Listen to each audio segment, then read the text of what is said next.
guys, Sara here. Hope you're all okay at home. I really miss you all.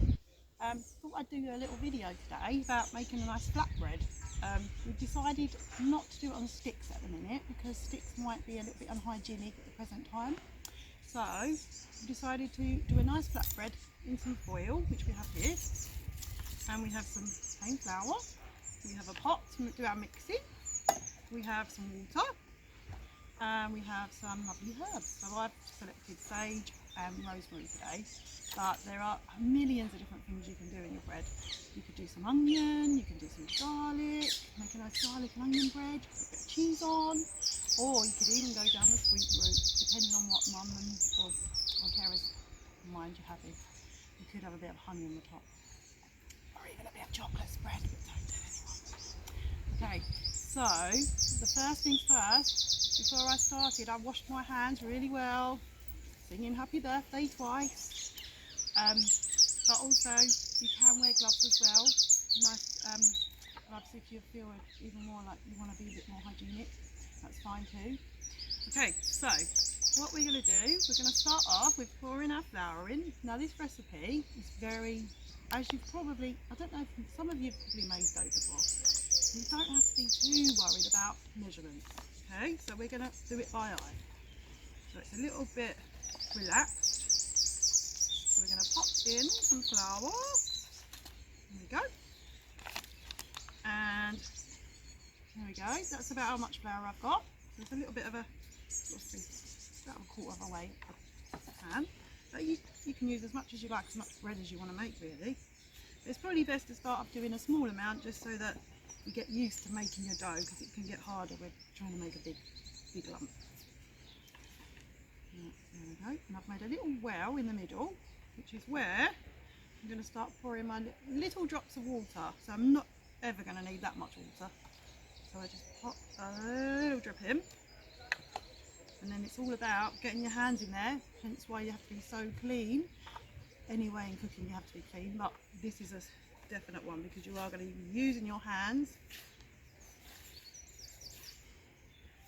It's already getting a little bit clogged together. And don't be impatient with it, because if you add too much more you get all sticky, which is quite fun though. Okay, so put a little bit more in. Keeping my lid on just in case any flies come along. There we go. Right, we're getting there, guys.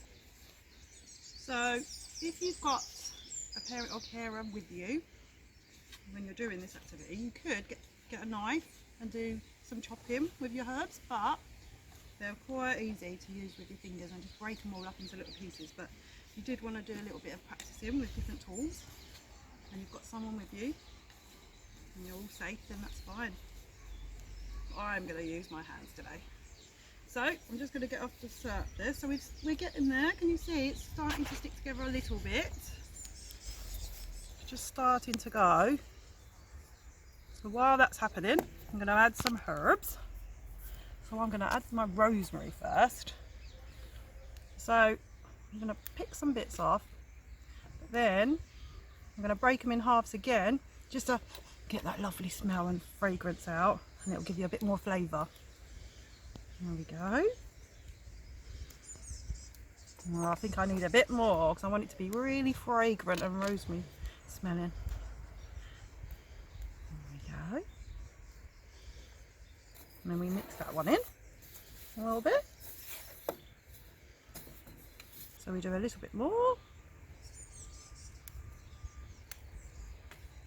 And then we're going to add some sage as well. But it's good to have quite a bit of flavour in there.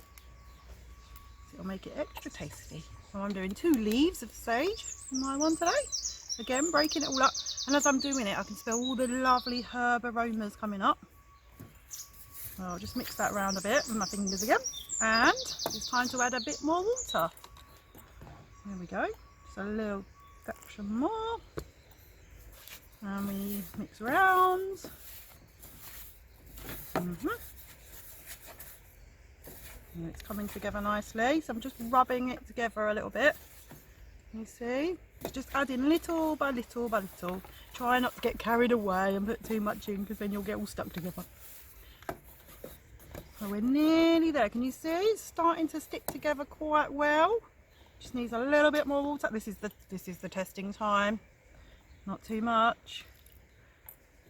But don't worry if you get a little bit too much in, because we can always add a little bit more flour around the edges, and that will stop the stickiness. There's always ways to fix things, you see. You see? I'm going to knead it in my hands. You could even put it on a worktop and start really kneading it like this. And kneading means you put your knuckles in, give it a good squidge around, and that really works it together. So that's starting to look like a dough, and can you see my herbs all sticking out? Looks yummy. Right, so I think once I've given it a little bit more of a kneading, pop my dough back into my pot for a minute. Get rid of my bits and bobs on my hands for a minute. Okay, now I'm going to move this over here, because what I need to do is roll out my foil. Oh, that's a really bright, like a mirror today, it's so sunny. Okay, so we pop it in the middle. Now what we can do,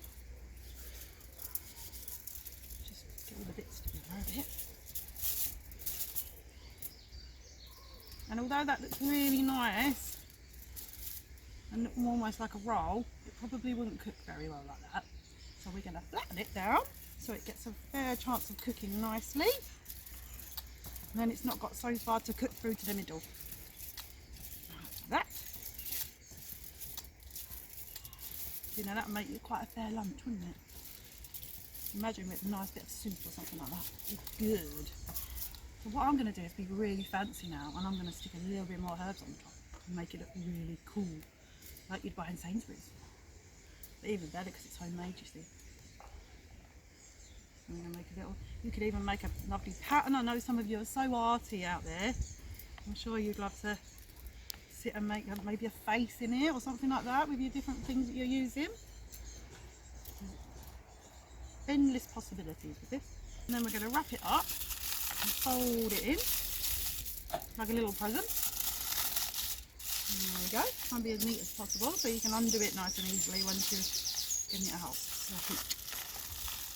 There we go. So that's all ready to go onto the fire, and then later on we'll see how it cooks up and how amazingly tasty it looks. So guys, if you haven't got a fire going and you haven't got a fireball in your garden or a barbecue, you can obviously pop it in your oven as well. Probably recommend checking it after about 20 minutes, just have a little check and just keep checking and seeing how it is, because I don't know how big yours will be or how small. You've got to keep a little eye on it. But it's all good to have a nice practice with cooking, because all ovens are different as well, so don't worry if it goes a bit burnt, you can do another one. So guys, most of you will probably be doing it in the oven until you get back here. Hopefully you'll come back and do some nice fire ones. But once you're thinking about doing ovens, what do you need to do? You need to make sure it's on before you start. It's the right temperature, so I'd say probably about 180, so it's not too hot. Make sure you've got a parent or carer with you who can help you, and make sure you're not doing that on your own, because obviously ovens are very hot. And then once you've put it in the oven, you need to be using an oven glove or a mitt or whatever you use at home, and what mum uses, and she can show you, or dad or parent or carer, they can show you what to use. So once you've put it in, you wait for like 20 minutes, you could set a timer. And then we open it up with our gloves on, with mum or parent, and we make sure it's golden brown. And if it's not quite there, we pop it back in. It just depends on how thick your bread is to how quickly it cooks, really. So we've had it in the fire for about 20 minutes. It's time to unveil. It smells quite delicious.